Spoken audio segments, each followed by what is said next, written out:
nome do Pai, e do Filho, e do Espírito Santo. Amém. Celebramos neste dia 3 de março, o terceiro domingo do tempo da Quaresma. Os 10 mandamentos incluem as duas vertentes básicas da existência humana, a relação com Deus e a relação que cada pessoa tem com o seu semelhante. Já nos primeiros mandamentos, Deus deve ser a referência fundamental da vida do povo. Nada nem ninguém deve ocupar no coração do povo o lugar que só a Deus pertence. É preciso que Israel reconheça que só em Javé está a vida e a salvação, e que nenhuma transcendência divina poderá ser reproduzida em qualquer outro objeto ou criatura.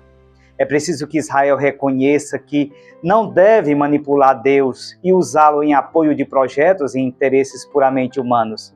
Israel, aqui é claro, sou eu, é cada um de nós.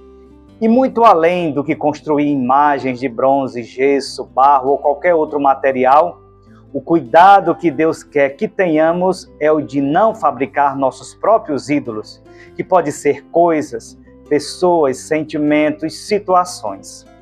Deus nos coloca seus mandamentos para nos ajudar a não fabricarmos nada que gere em nós a escravidão do egoísmo, da autossuficiência, da injustiça, das paixões, da cobiça, da exploração, daquilo também que destrói a vida comunitária, que gera opressão e morte.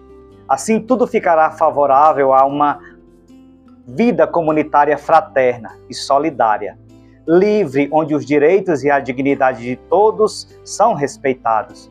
Os mandamentos pretendem ajudar o povo de Deus a viver como povo consagrado ao Senhor, dando testemunho da santidade de Deus no mundo e na história.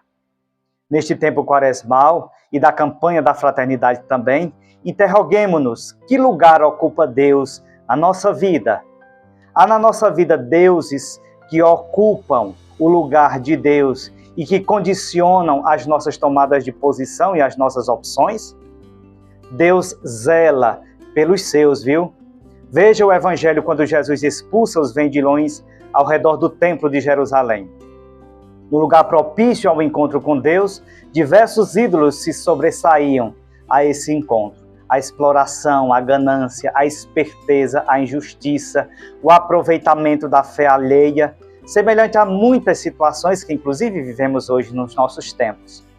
O gesto firme e aparentemente desproporcional de Jesus é sobretudo um gesto profético, que quer quebrar as algemas opressoras e idólatras das autoridades civis e religiosas, que, claro, ficaram indignadas, vendo aquela interferência no templo e na prestação do culto. Destruí esse templo e em 3 dias o reconstruirei.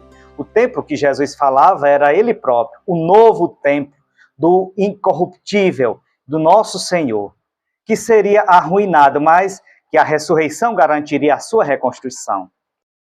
Jesus vem de Deus, meu irmão, minha irmã, e a sua atuação tem o selo da garantia divina. Jesus, como o novo templo erguido pelo Senhor, transforma o templo de pedras, repleto de atos vazios, de significados e de corrupção, para, a partir dele, termos uma relação filial com Deus de maneira livre, sincera, sem caprichos individualistas. É através de Jesus que o Pai oferece aos homens o seu amor e a sua vida. Aquilo que a antiga lei já não conseguia fazer, estabelecer a relação entre Deus e os homens. É Jesus que a partir de agora o faz. É olhando agora para Jesus, nas palavras e nos seus gestos, que Deus revela-se aos homens e manifesta-lhe o seu amor, fazendo-se companheiro de caminhada e apontando-lhes o caminho de salvação. Não fiquemos surpresos com essa atitude aparentemente destemperada de Jesus. Os seus caminhos não são os nossos caminhos. Os seus projetos não são os nossos projetos. Paulo afirma na segunda leitura que os judeus pedem milagres e os gregos procuram a sabedoria.